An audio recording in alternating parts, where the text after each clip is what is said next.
сайн байцгаана эрхэм үзэгчдээ. Комментатор Форум нэвтрүүлгийн 3 дахь дугаар эхлэхэд бэлэн болоод байж байна. За нэвтрүүлэг ТЭМ телевизийн эфирээс шууд эхэлж байна. За Комментатор Форум нэвтрүүлгийн хамтран хөтлөгч Дугаржав маань хүрэлцэн ирсэн байна. За өнөөдрийн зочноор улсын их хурлын гишүүн хууль зүйн сайдаар ажиллаж байсан. За хуульч арс намын дээр Ц.Энхбат хүрэлцэн ирсэн байна.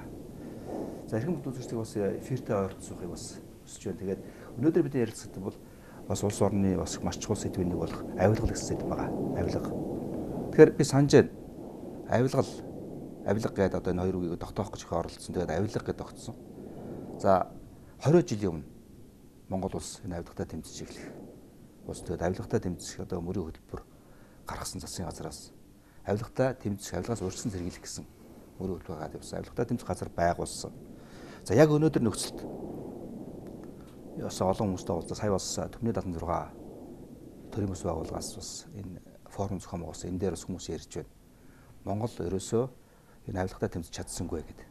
За дээр нь Монгол улсууд гаргасан хөтөлбөр нь авилгаас урьдчилан сэргийлэх хөтөлбөр яваад байдаг.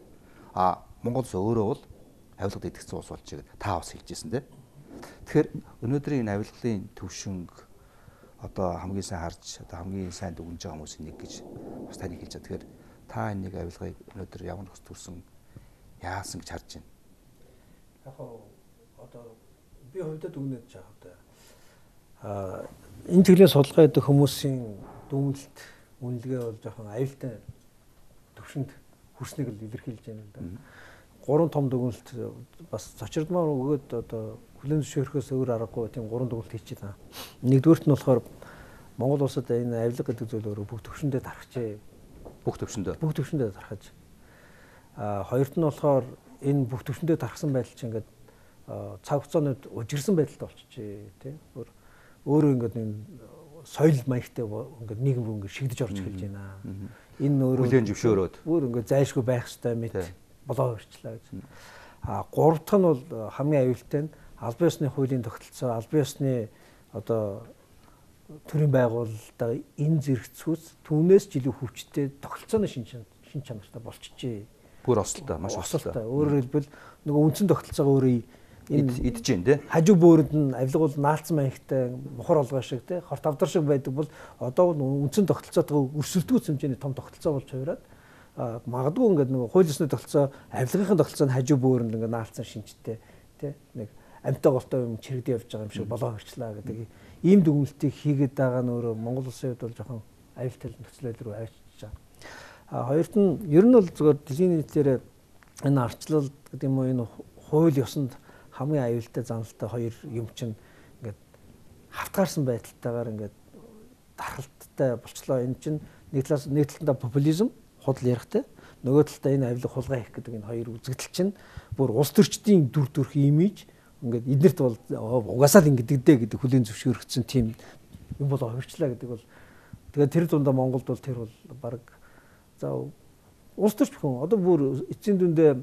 улсын их хурл байна уу, сайд байна уу ингээд ажиллаа бүтээдэг арга замууд нь авилга, амжилтанд хүрдэг арга замууд нь худлаа ярих гэдэг ийм л одоо юм руу явчлаа шүү дээ. Тэгээд хаана клиентелист гэж нэг ойлголт байдаг. Сонгогчд нь ч тэр сонгогдоо явж байгаа хүн ч тэр томилогдож байгаа албан тушаалтанч тэр түүний доор ажиллаж байгаа хүмүүс нь ч тэр бүгдээрээ нэг юм харилцан уялдаатай ингээ авилгын системийн одоо ос шиг ингээ олсондоос ингээ дүүжлээтэй бариатай ингээ хүмүүс бүгдээр ингээ явж байгаа. Том сүлжээ болсон байна. Том сүлжээ болсон. Тэгээд тэрний хамгийн том илэрхийлэл нөгөө 60 тэрбум гэдэг одоо хэсэг тий. Энэ жижиг дунд үйлдвэрлэлийн зээлээс 49% хүртсэн байгаа байдал ч гэдэг юм уу. Ер нь бол дандаа өндөр адамжаал хүмүүс. Тий. Ер нь бол ингээд нэг том гарчиг өгöd байгаа боловч үзэгдлийн ингээ харахаар ингээд нийгэм бүх сүлжээр ингээ шигээд орцсон хамгийн том чухал шийдвэрүүдийг гаргаж байгаа. Нөгөө нийгэм хүлээлттэй өөрчлөлт эндээс л эхлэх байх гэж гордож байгаа. Гэтэл тэр гордлогыг тээж байгаа хүмүүс нь өөртөө нүүрэн дээрээ маш том шударгасны яриатай боловч бодит байдал дээр ингээ авилгын аимшигын том сүлжээний хэсгүүд болоо хувирцсан байгаа байхгүй. Тэгээ сүүлдээ энэ сүлжээнүүд чи хоорондоо үзээд байгаа болоо хувирцсан тий сүүлдээ. Нөгөө аль нь ч энэ авилгын асуудлыг, аль нь ч энэ хууль бус асуудлыг одоо энэ улс оронд садаа болж байгаа тэр асуудлаа шийдэхээс илүүтэйгээр зүгээр л нэг нэгнтэйгээ байлдаад мангас дарсан хүн баатар болно, дараагийн мангас болно гэдэг л ээлжтэй юм ялгаагүй тойрог дотор л явж штэ. Тэгэхээр таасаа өөрчлөлтийг хаанаас эхлэх вэ гэж ярьж байна.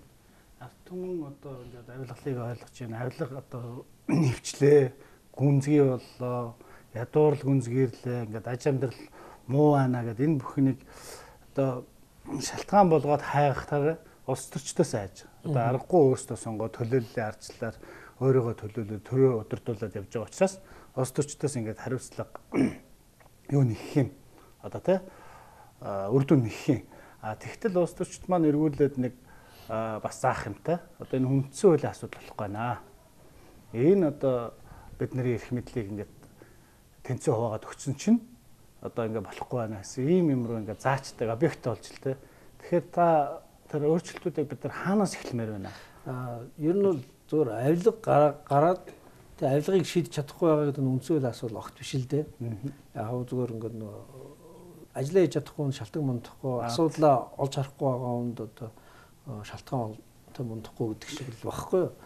Үндсэндээ бол авилгатай холбоотой асуудлыг шийдлүүд бол олон байгаа. Гэхдээ хамгийн зовлонтой энэ авилга ашиг сонирхлын зөрчилтэй холбоотой асуудлыг шийдэхин тулд зөвхөн нэг даргын шийдвэр юм уу нэг од улс төрчин чэжид дэлцэн ганц гоё үгээр шийдчихдэг зүйл ерөөсөө биш.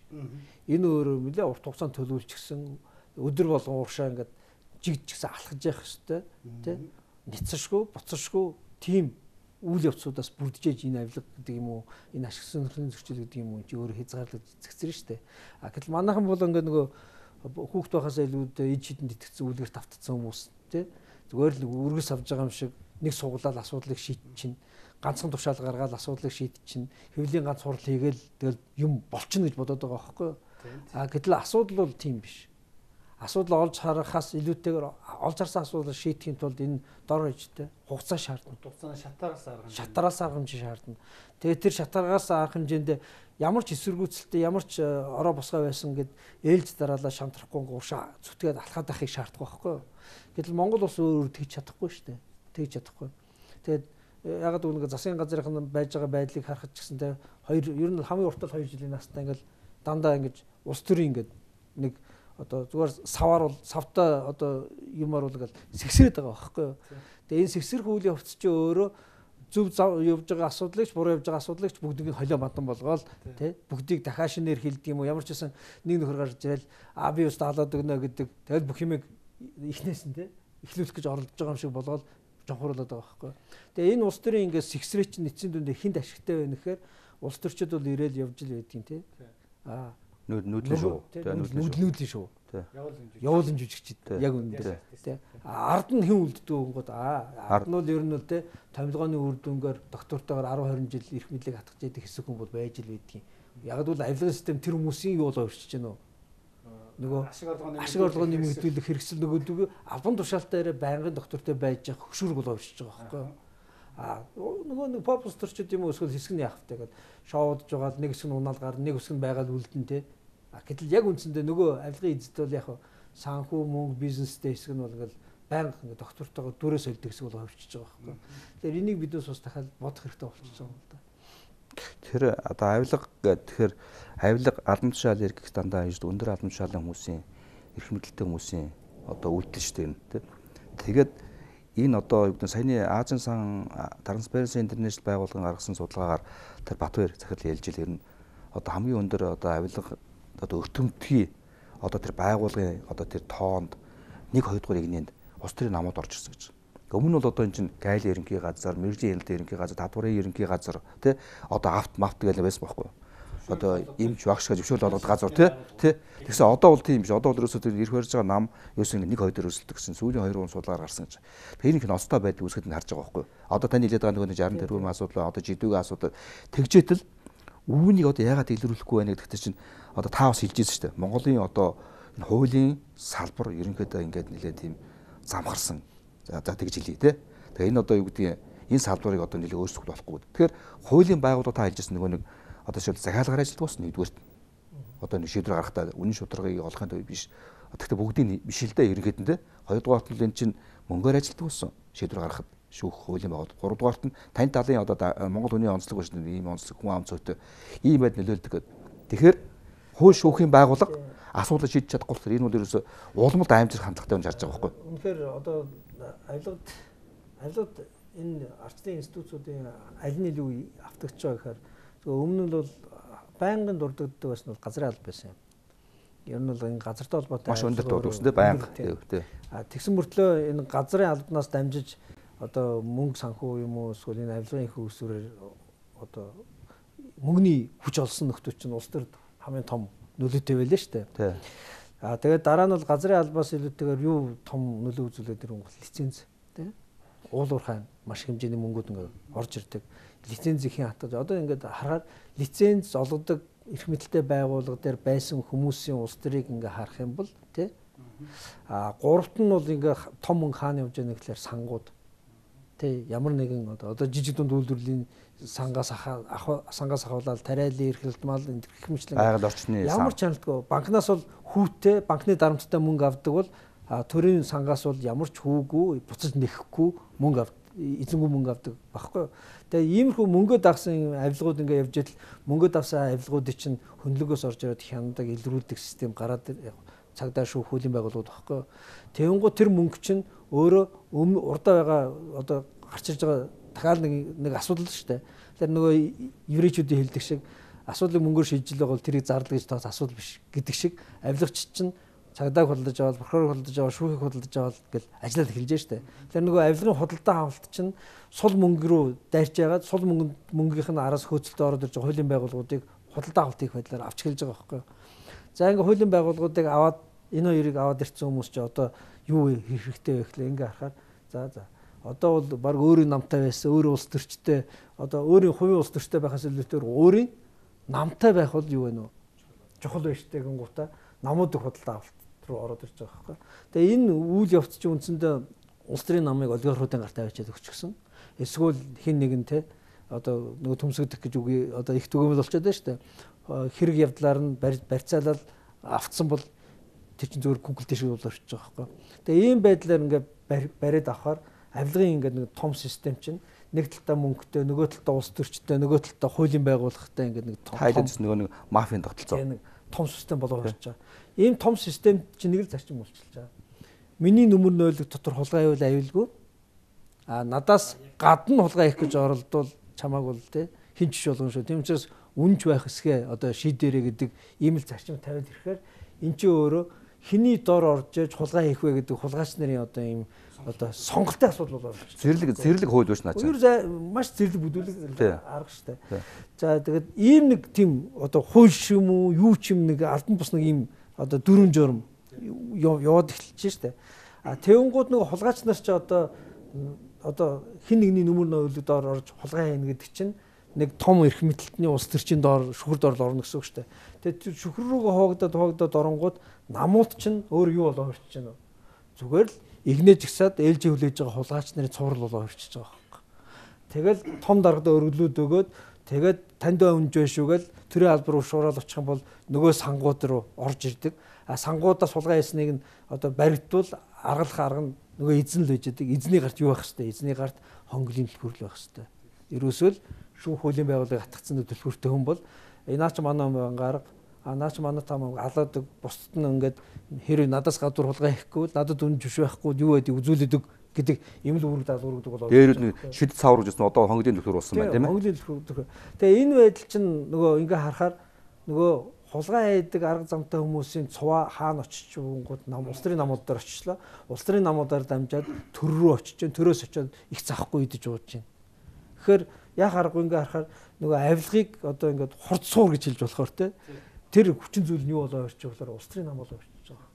Тэгэхээр улс төрийн намын авилга дээрх одоо үзүүлэлт гэдэг юм уу энэ авилгыг ингээд одоо хөгжиж байгаа тий одоо муухагаар хэлэх юм бол одоо ингээд улам бүр ингээд бадрааж байгаа.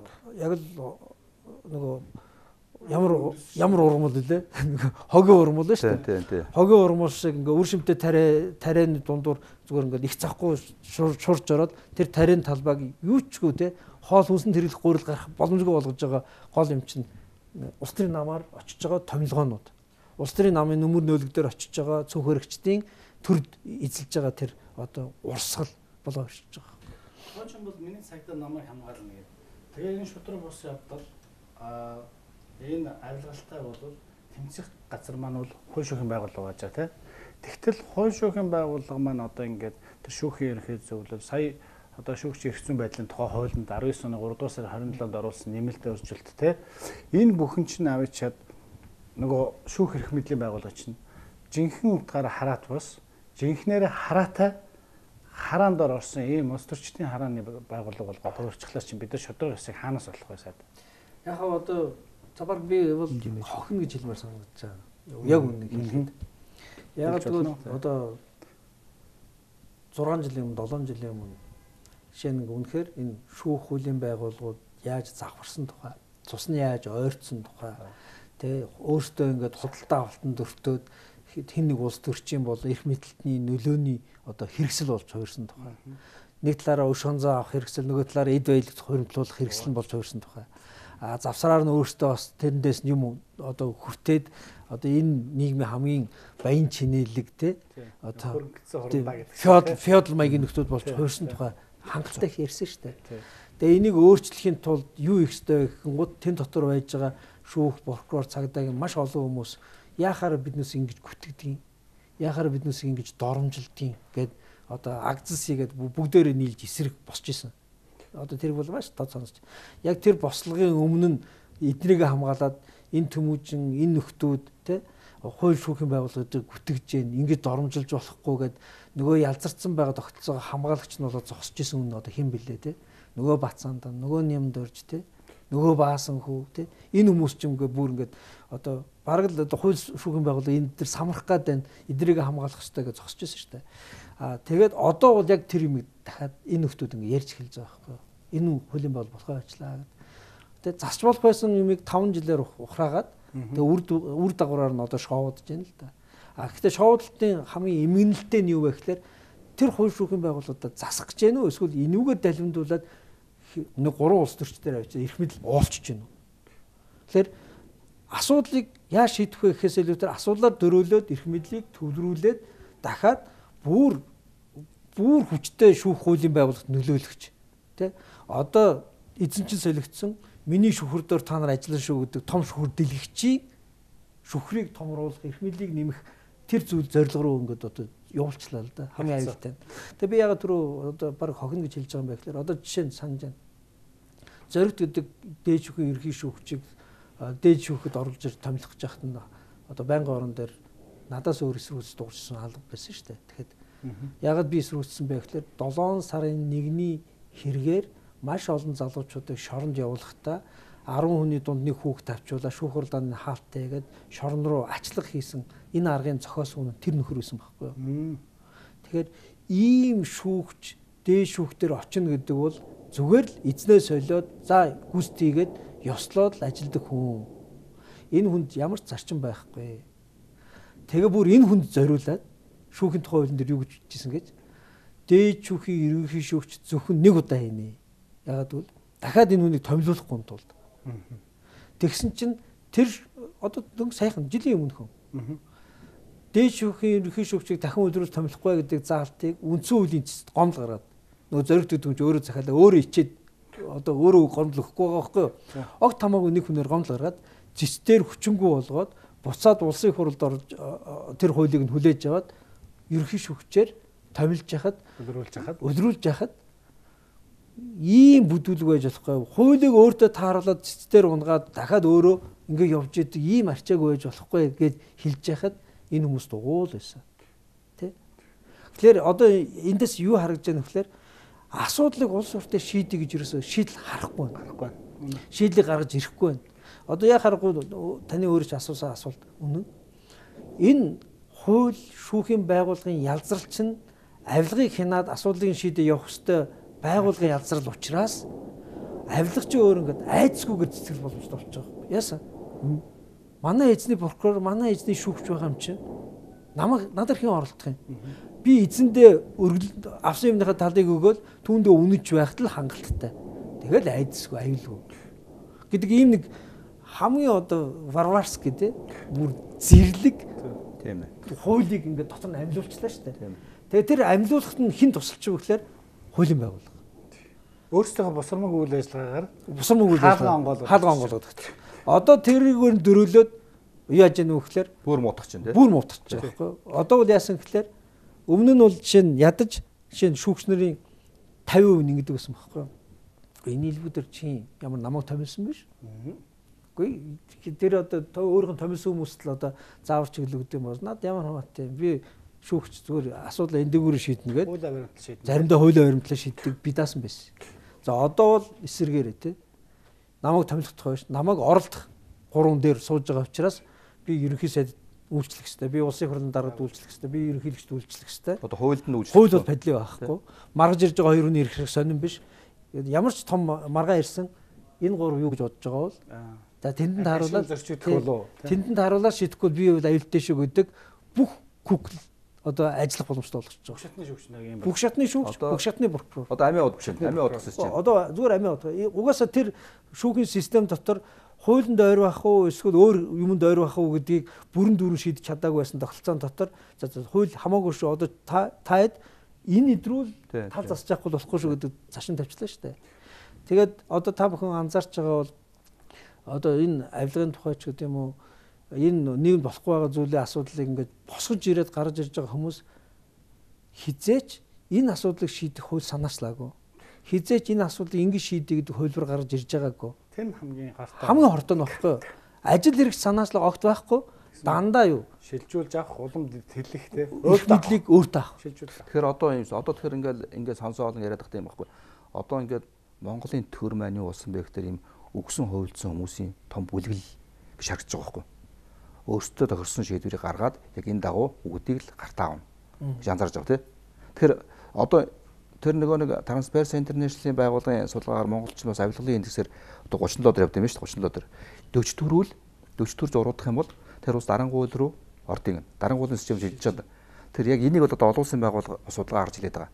Тэгээд тэдний хийж байгаагаар гэдэг нь бас одоо урьдчилсан таамаглаар юу гэхээр бол ер нь Монгол улсын ингээд шүүхийн хараа тус байдал руу Монголын одоо ингээд эрх мэдэлтэй хүмүүс хардаад орсон учраас Монголын авилгалын индекс эрэгч онд бол маш их буурнаа. Өөрөөр хэлбэл Монгол дарангуулын тогтцоор орж ирэх тогтооно судалгаар гэж хэлж байгаа байхгүй. Тэгээ ер нь бол зүгээр бүх одоо популист дарангуулагчдын одоо эрх мэдлээ нэмэгдүүлэх одоо сэдв нь гурван юм байгаа шүү дээ. За нэг нь бол авилга. Ингээд энэ одоо ингээд энэ улс орн бол ингээд хэл ахвалд идэгдээ дампуурсан байна. Энийг би засч өгнө гэдэг нэг юм амлалт. Гэтэ яаж гэдгээ бол хэзээ шилдэггүй тий. За хоёр дахь нь бол ингээд эх оронч одоо үндэсний одоо том урайл оодсон. Би бол ингээд одоо би гарчих юм бол хөгжүүлнэ гэдэг. Гэтэ тэр хөгжилд яаж хүрэх нь тий бас тодорхойгүй.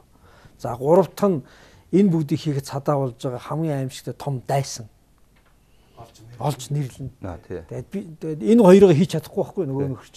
Тэгээд энэ хоёрыг хилчээд тэгээд энэ хоёрыг хийж чадахгүй учраас одоо дараа нь юу байх вэ гэхээр дарангуулагч нь хийж чаддаг хүн бол хин нэг л цааш нь харуулах юм уу эсвэл дарж нураах шүү дээ.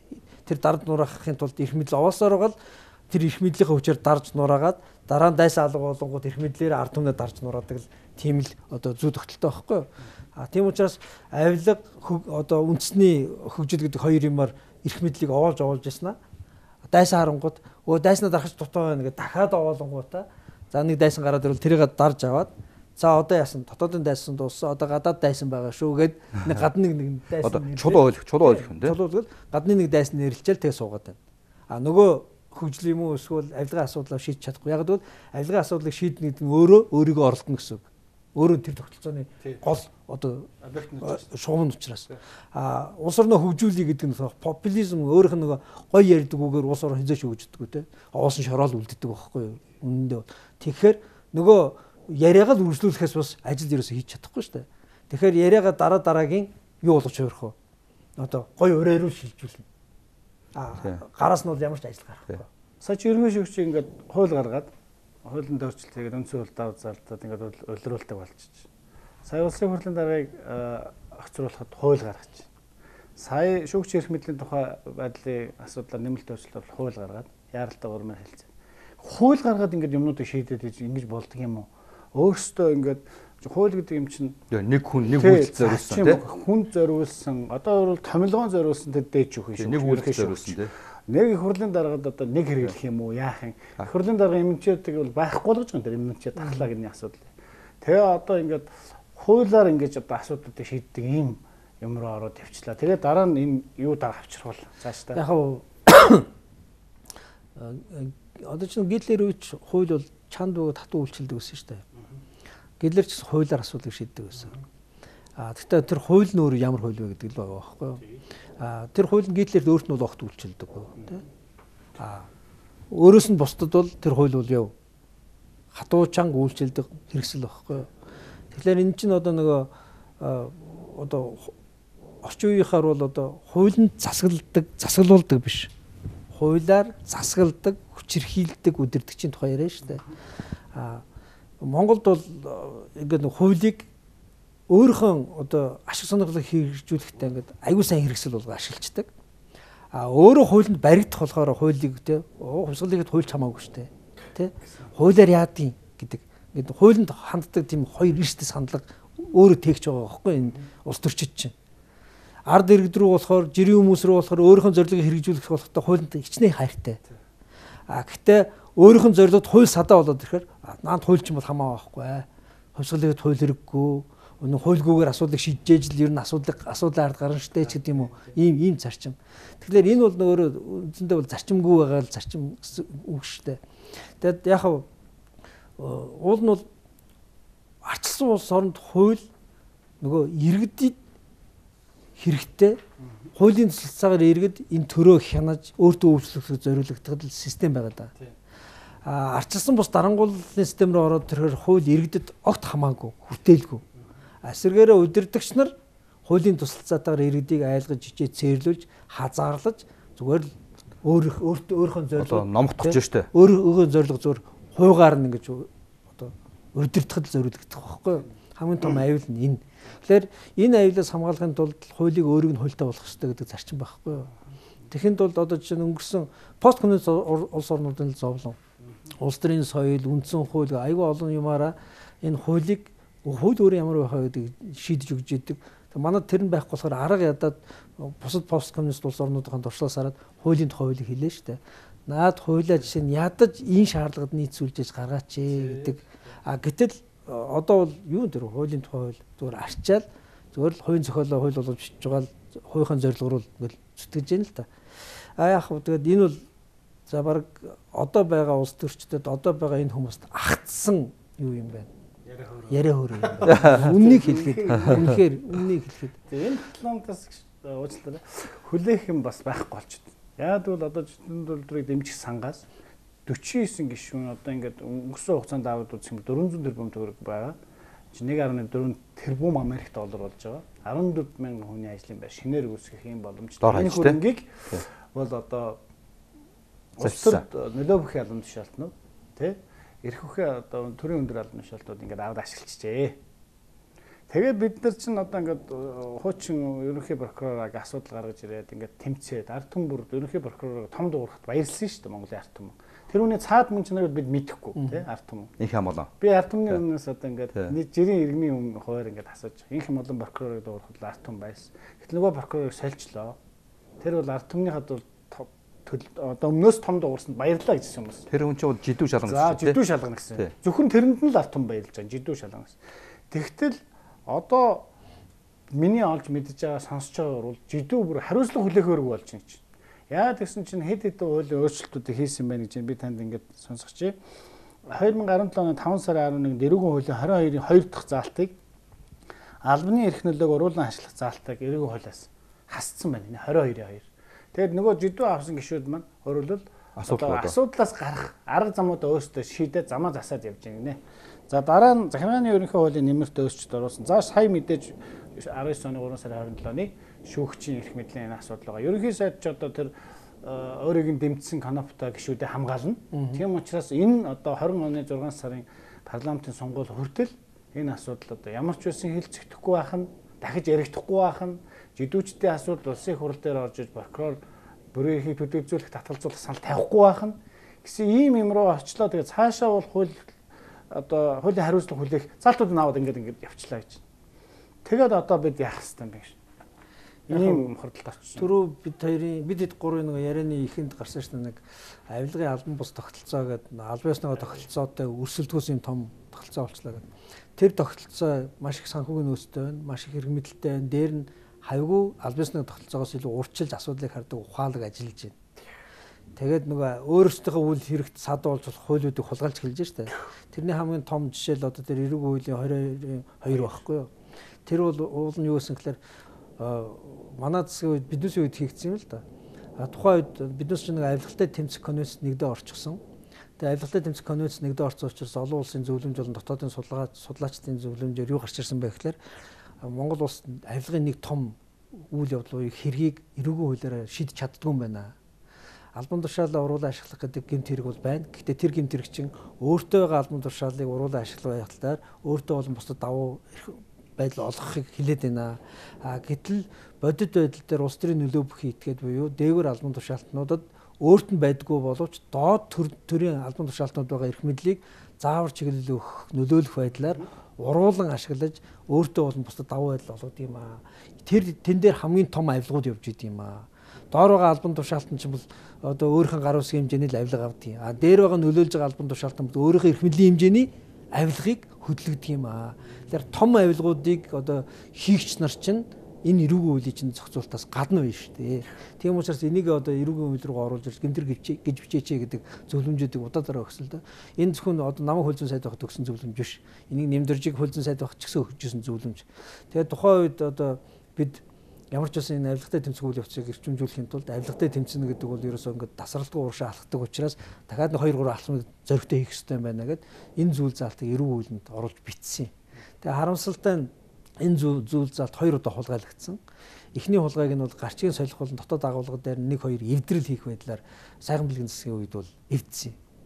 Хоёр дахь хулгайг нь болохоор одоо дараагийн засгийн газрын үедээ бүтнээр нь энэ зүйл заалтыг авч яад энэ улсын их хурл үгүй хийсэн. Тэгээ энэ улсын их хурл үгүй хийсэн учраас энэ заалтанд орох байсан албан тушаалтнуудын үйлдэл одоо бол гэмт хэрэг болчиход байгаа. Зүгээр өөр байдлаар гэмт хэрэгт хамаатуулах гэж оролдож байгаа. Гэхдээ тэр нь хэр зэрэг явцтай байхыг бол мэдэхгүй байна. Хоёрт нь бас зөвхөн энэ заалт биш. Ер нь ингээд харахаар одоо жишээ нь та бүхэн анзаарч байгаа бол одоо дөнгөж саяхан одоо манай улсын их хурлын нэр бүхий гишүүд маш их шудраг одоо дүр хэсгэж эрүүдийн үйл явцтай холбоотой нэг мэдээлэл задлаа шүү дээ. Одоо бичлэг үзүүлэл ямар аимшигтай юм болсон тухай гэдэг. Гэтэл хүний эрхийн үндэсний комиссийн жил болгоны илтгэл дурдгдсан эрүүдийн үйл явц дотор саяны сэтгүүлчдийн үзсэн бичлэгээс хэд ихэнх аимшигтай аюултай эрүүдийн үйл явцуд байж байгаа. Гэхдээ хуулийн байгууллага ажиллана тийм. Хуулийн байгууллага ажиллана. Тийм байцаагч. Тийм. Тэрний хамгийн том жишээ нь Францаас суулгаад очираад энд Монгол улсад алсан их хот гэдэг хүний хувь заяа байна. Ингээд олон байна. Тэгэд энэ бүхэн чинь өөрөө юуг илэрхийлж байна вэ гэхээр энэ бүхэн өмнө нь байсан. Мэдчихсэн. Улсын их хурлд хууль зүйн байнгын болон чуулган дээр хүний эрхийн үндэсний одоо хүний эрхийн үндэсний комиссийн илтгэл хилцэгддэг. Тэнд Нэмдэрж, Бацаанд нь Баасан хүү Тэмүүж бүгд сууж исэн. Бүгд мэдчихэж байгаа. Одоо гин шинэ мэдчихэж байгаа зүйл ерөөсөө биш.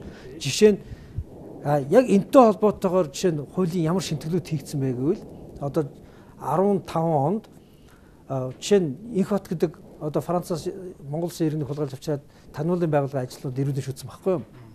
Тэгээ тэр хүмүүс дээр эрүүгийн хэрэгээр эрүү шүүл тулсан гэмт хэрэг үйлцэн гэдээ явах гэхээр эн чинь хэрэг бүртгэн мөрдөн байцаагч биш ээ. Тийм учраас энэ хүмүүс бол энэ гэмт хэргийн субъект биш учраас энэ гэмт хэргээс хамаагүй гэдээ холдуулсан. Тэгэхээр энэ асуудал дээр нь түшиглээд 15 онд эрүү шүүл тулах гэмт хэргийг шинээр бичсэн. Энэ чинь зөвхөн хэрэг бүртгэж мөрдөн байцаагч биш бас өөр хүмүүс хийд юм байна. Бүр хууль зүйн сайд хүртэл хийж үүрэг чиглүүлж болдго юм байна шүү дээ. Тухайн үед яг бол тухайн үеийн хууль зүйн сайд нь сөрөг хүчнийхээ намын дараагүй болчоор сонгуульд яаж орохыг харна гэж хэлсэн байхгүй юу? Тэгэхээр хууль зүйн сайд нь хүртэл эрүү шүүлтийг яад юм бэ нөө? Зөвшөөрч, дэмжиж ажилуулд юм байна. Тийм учраас хууль шаардлагатай бол хууль зүйн сайдыг ч эрүү шүүлт тулгасан гэдгээр эрүүгийн хуулиар ял өгдөг, хуультай болж иж Монгол улс эрүү шүүлтийн эсрэг зогсдсон юм байна гэд энэ хуулийг бичсэн байхгүй юу. Тэгээ энэ хуулийг 15 онд бичээд 16 онд 15 оны сүүлээр батлуулах гэж явж байхад энэ хуулийг эсэргүүцээд жишээ нь улсын их хурлын хуульч нэртэй 5 гишүүн чуулганыг хаяад хэвлэлийн баг хурал хийжсэн. Тэгэхээр ингээд Хүмүүс биднээс өнөөдөр гоё үг ярьдгаар биш. Баас хөөнд рүү тий. Нэмдэрж, баас хөө, Бацаамдан, Оюунбаатар, Цог гэдэг 5 одоо хуульч гişүүд хаяавжсан байхгүй юу. Тэгэхээр гоё ярьж байгаагаар нь юу хийжээс үйлдэлээр нь хэмжихгүй бол энэ популистууд чинь яг юм дээрээ эсрэг үйлдэл хийдэг мөртлөө ярихтаа болохоор бусдын хийсэн ажлыг, өөрийнхөө хийж хийгээгүй ажлыг, өөрийнхөө хүсдэггүй ажлыг хүртэлтэй хүсдэг мэт болж жүжиглж байгаа байхгүй юу. Хамгийн том аюул нь энэ. Тэгэхээр яг түрүүчийн ярьж байгаад яг утаа нэг ер нь энэ авилга гэдэг юм уу, ашиг сонирхлын зөрчил гэдэг юм уу, энэ нэг одоо ирүүдэн шүүх гэдэг юм ингээд нийгмийн болохгүй байгаа нэг хор тавдар шиг энэ үйл явц байна шүү дээ. Энэ үйл явцыг арилгахын тулд чинь ядаж сэтгэлгээний том өөрчлөлт хийх хэрэгтэй биднээс. Одоо энгийн нэг жишээ нь биднээс сонирхлын зөрчлийн хуулийг батлахын тулд улсын их хурал дээр их хэрүүл болсон. Яасан бэ гэхээр биднээс сонирхлын зөрчилгээд соёлд хүн төрлөختөн авилга үүсгэж байгаа үзэгдлүүч энэ байна. Энийг сонирхлын зөрчилгээд хуулиар хязгаарлаж зохицуулт нь оруулаа гэж хэлж байгаа. Тэгээд оруулах гингууд нөгөө хүмүүс чинь харна энэ юу яриад байгаа. Энд чинь зүгээр бидний өдөр тутмын хийдэг ажил шүү дээ. Гэхдээ наад чинь болохгүй учраас наадах чинь авилгыг цэцгэлүүлээд учраас хуулиар хорих хэрэгтэй шүү дээ. Чи одоо болж өгстэй. Гэхдээ ангийнхаа найзад яагаад тусалж болохгүй гэж. Чи юу яриад байгаа юм бэ? Яхаараа миний үр хүүхэд одоо бизнес хийж болохгүй гэж. Тэ? Чи юу яриад байгаа юм бэ? Би яагаад багштай нэг ингэ дэм болж болдгоо гэж. Энд чинь нэг одоо жудаг штэ гэдэг байхгүй. Уучлаарай таны жудаг бол энэ авилгын их усүр. Та нутгийн хүндэд туслана, ангийнхаа хүүхдэд туслана, багштай туслана, хүүхдтэй туслаад нэг эрдэнэт рүү утас зохино гэдэг чинь авилга.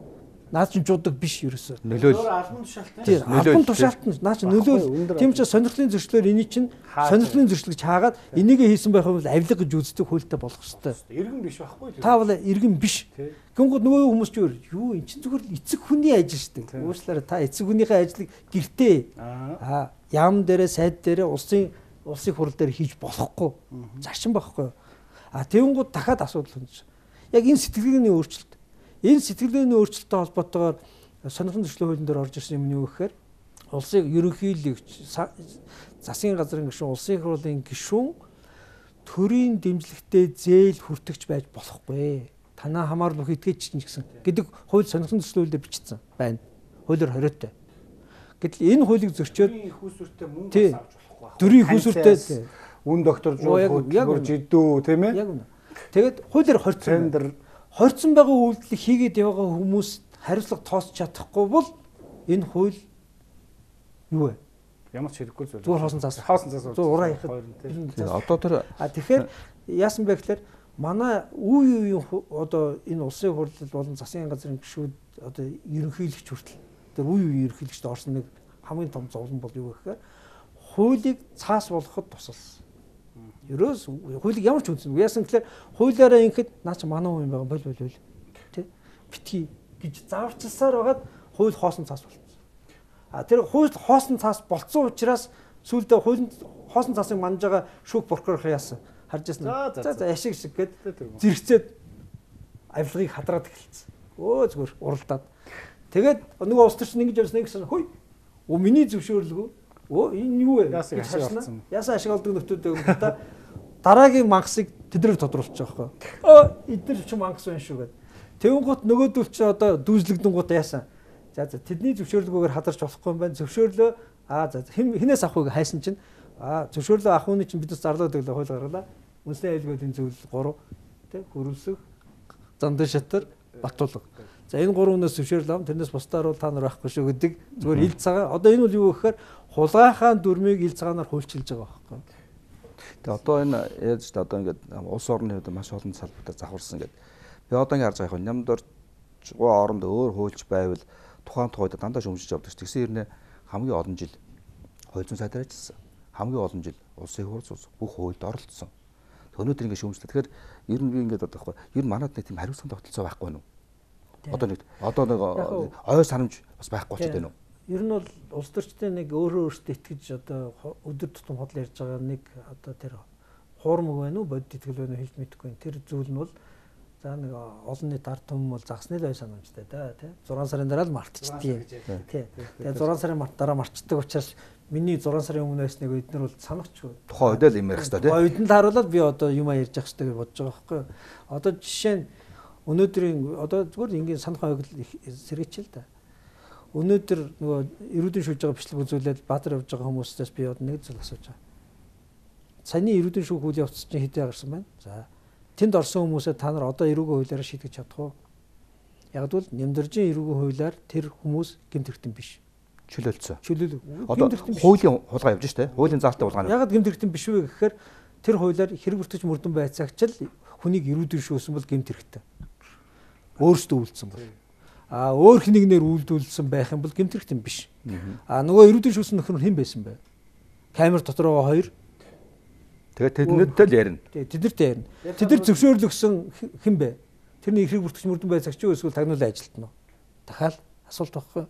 Тэгээ ингээ ярихаар худлаа попрохо болчихоо. Хэрвээ үнэхээр одоо ингээд шудраг царайлаад одоо ингээд асуудлыг шийдэе гэж бодсон бол ядаж яах гэж наад 16 онд үйлчлэгээс эрүүгийн хуулиа хойшлуулсан юм.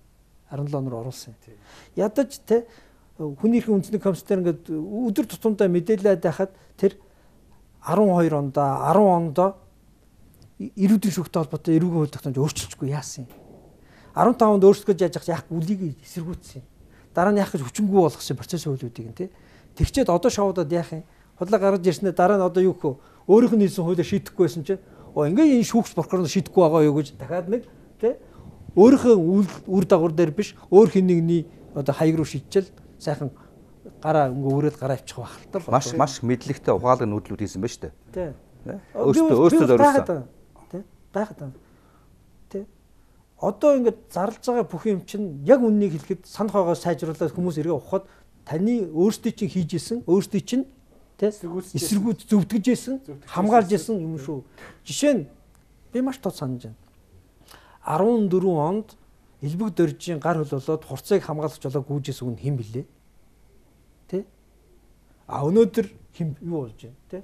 Тухайн цагдаагийн байгууллагыг өөрчлөх гээд тухайн үед энэ тагнуулын байгууллагын хууль бус үйл ажиллагаанд дасан зогсоох гээд АДГ-тэй холбоотой болохгүй байгаа ажиллагаануудыг тий өөрчлөх гээд хууль сахиулагчийн эрх зүйн байдлын тухай эрүүгийн хэрэг шийдвэрлэх ажиллагааны хууль гаргаад тэгээд дахрын албыг байгуулаад гэрчилсэн хамгаалах системийг хийгээд хөндлөнгийн хяналтаа болох гээд оролдож байхад энэ бүгдийг улдын эсэргүүцэжсэн хүн хэн блэ? Тухайн үед прокурорын дэргэдэх мөрдөн байцаах албыг татан буулгаж байсан хүн хэн блэ? Нэг л хүн баа шүү дээ. Бүгдийг ингээ бодоход эзэд нь хэн блэ гэд нэр усаар бүгдээр гарна.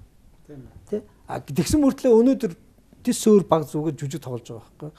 Яг уу хожуу ухаарсан ухаарлал бол сайн байна. Тэгвэл үнэхээр ухаарч байгаа бол яаж над дахрын албаа байгуулаач. Прокурорын мөрдөнгөө байгуулаач. Хууль сахиулах ажиллагааны хуулиа хийгээч.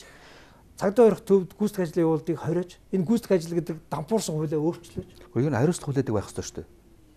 Өөрөө эдгээр чи хариуцлах хүлээхгүй л дээ. Яг уу одоо бол яагаад хариуцлах хүлээхгүй вэ гэхээр эдний чинь нэг амьдэрдэг арга нь тухайн үед хамгийн их мэдлэлтэй байгаа хүмүүсийн бөөрөнд очиж суханд очиж наалчдаг.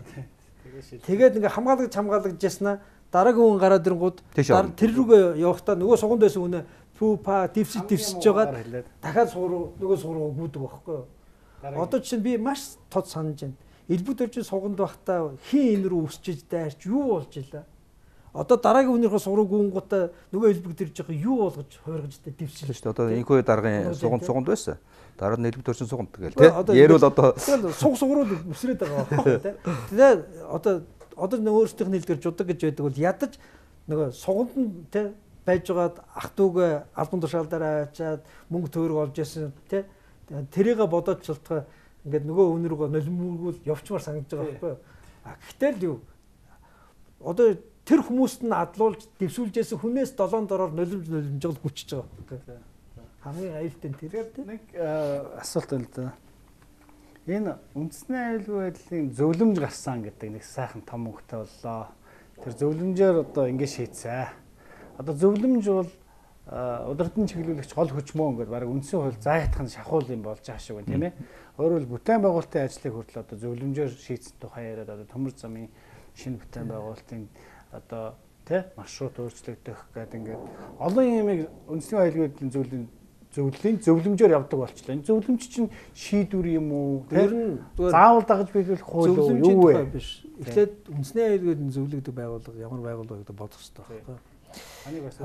13 онд би одоо нэмдэрж нэг хэлсэн үгэндээ гөөм их баярлаж алга таарч ямар мундаг үг хэлж вэ гэж үнэхээр багтчихсэн юм. Тэр 13 онд мань нөхөр байнгын орон дээр ямар асуудал тавигдсан байх гэхээр яг өнөөдрийнхтэй адилхан тухайн үед элбэг дээр ахлуулсан үндэсний аюулгүй байдлын зөвлөлөөс нэг шийдвэр гарч ирээд улсын их хурлд бас нэг тулалт маяг юм хийхгүй юу. Тэгсэн чинь нэмдэрч энэ үндэсний аюулгүй байдлын зөвлөл гэж юу юм бэ? Энэ бол үндсэн хуулийн институт биш ээ. Үндсэн хууль дурддагдсан нэг л байгууллага.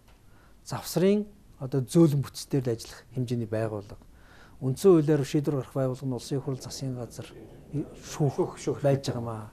Засгийн газар шийдвэр гаргах нь улсын их хурл хянаад эцэлнэ. Улсын их хурл тэ хууль тогтоох хэрэглэг дангаараа хэрэгжүүлнэ. Та нар ийм хууль тогтоо гэдэг хөндлөнгөөс тэ тулгалт хийдэг байгууллага огт байж болохгүй. Үндэсний аюулгүй байдлын зөвлөл гэдэг энэ үндсэн хуулийн бус аргаар эрх мэдлийг төвлөрүүлж байгаа энэ байгууллага одоо бид эргэж харах цаг болсон гэж хэлсэн. Гэхдээ ямар ухаантай байсан бэ? Үнэн үгсэн байхгүй. Нэмдэр сайд. Тэгээ нэмдэр сайд. Гэхдээ сайд байгаагүй. Улсын хурлын гишүүн байсан. Эдийн засгийн байнгын ороо байсан. Яг эдийн засгийн холбоотой асуудал байсан. Тэгээд яасан бэ? Яагаад тийм үг хэлэх болсон бэ гэхээр би тэр үед ч гэсэн бас үнэхээр одоо хадгаж дургуутчихсэн. Засгийн газрын нэг гишүүн. Зөвөр нэг сайд штэ. Кабинетийн зарчмаар ажиллах штэ. Засгийн газрынхаа эрхэлж байгаа асуудлаар шийдвэр гаргах гээд ерөнхий сайдтайгаа одоо ингээд хамтраад ерөнхий сайдын бодлого болох ёстой ш. Яг гэвэл хуулийн хэрэгжилтийг улсын хурлын хариуцлага хүн тэр гишүүн биш. Ерөнхий сайд байхгүй юу?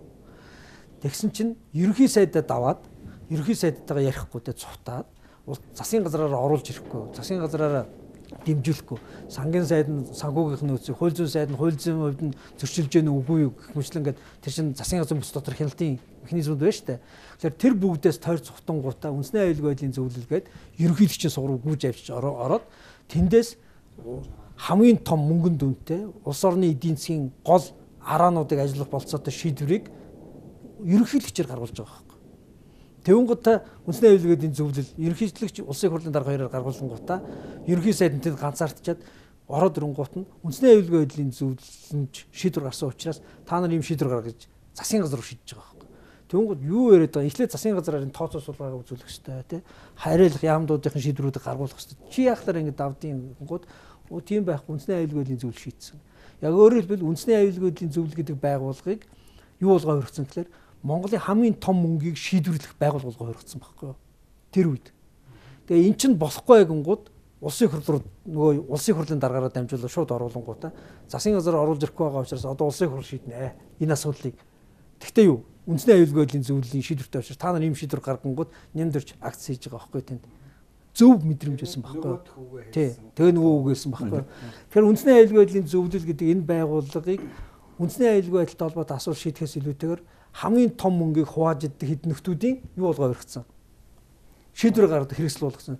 Тэр шийдвэр гаргадаг хэрэгсэл болгосон учраас тэр эрдэнтийн 49% те ингээд том мөнгүүд тэр хүмүүст дээр явжсэн байхгүй.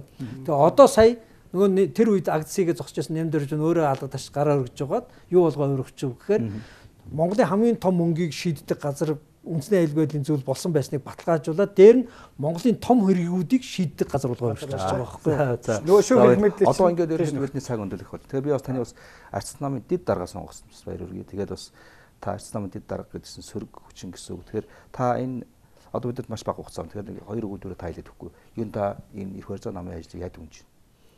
Яг улсын их хурлд хэд толгой судал авчихсан засгийн газрын дангаараа байгуулсан улс төрийн хүчинд өөр нэгэн бодлого байхгүй учраас ямар нэгэн бодлогын талаар яриа бол алга. Тэ боломж алга. Яг тэгвэл засгийн газар уу яг энэ эрх мэдэл авсан хүмүүсийн хийдэг ажил чинь юу вэ? Бодлого байна гэж намгүй байна гэсэн үг. Бодлого байхгүй байна чинь нам нь байгаас нь мэдэхгүй. Тэр чинь бол хашаанд хашцаа хэдэн хонь тэ. Тэгээд шилбэр тас хийхээр бүгдээр ийшээ нэг хуулиар шилбэр тас хийхээр ийшээ хуулиар явж штэ. Хэдэн хонь л байна штэ. Тэгээд шилбэрээ аваачаад өөр хүнд аваачаа өгцсөн тэ. Сайдвараараа. Тэгээд хоньнууд нь өөрсдөө бүгдээр шилбүрэнд оруулах гимтэй болчихсон тий. Нэг тийм л хэсэг нөхцөл байж штэ. Хоёрт нь болохоор дахиад одоо бид энэ засгийн газрын бас нэг одоо эмгэлтэй түүх юм да. Хөрс өгшиг гүйцэтгэх хэрэг мэдлийг сайн дураараа ерөнхийлөгчд хадган дээр аваачаа тавиад өгчээсэн ерөнхий сайд Монголын түүхэнд урд нь байгаагүй. Түүхэнд байгаагүй. Дандаа өөрийнх нь эрхлийг булаацалдах гэхээр нь ерөнхийлөгчдөд тулж тэмцэлдэжсэн түүхтэй ерөнхий сайднууд байсан. Одоо бол Монгол улсад засгийн газар гэж алга байна. Байхгүй. Эрх баригч нам гэж алга байна. За баярлалаа. Та бидний одоо ингээд өнөөдрийн дугаар ингээд өндөрлж байна. За Өнөөдөр дугаараа зочноор Улсын хурлын гишүүн хууль зүйн сайд байсан. За судлаач Эрдэнэтэн Ц.Энхбат оролцоо танд баярлалаа.